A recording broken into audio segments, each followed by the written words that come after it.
नमस्कार मंडळी. तर आपण आता पोचलो आहोत प्रसिद्ध श्री गोविंदराज स्वामी मंदिरात. हे मंदिर भगवान वेंकटेश्वरा यांचे मोठ्या भावाला समर्पित आहे. गोविंदराज स्वामी मंदिरानंतर आमचा प्रवास सुरू झाला पद्मावती मंदिराच्या दिशेने. अचानक नजरेस पडले तिरुमलाची प्रकृती वाटणारे हे डोंगर.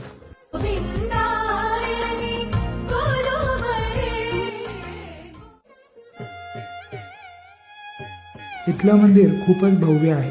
मंदिरातील हत्ती विशेष आकर्षण वाटला. इतका भव्य आणि सुंदर की पाहतच राहावा असा. आणखी एक खास योगायोग म्हणजे आम्ही पोहोचलो तेव्हा देवीचा उत्सव सुरू होता. देवीचे दर्शन घेतल्यानंतर आम्ही मंदिरातील पाण्याच्या कुंडाजवळ थोडा वेळ शांत बसलो.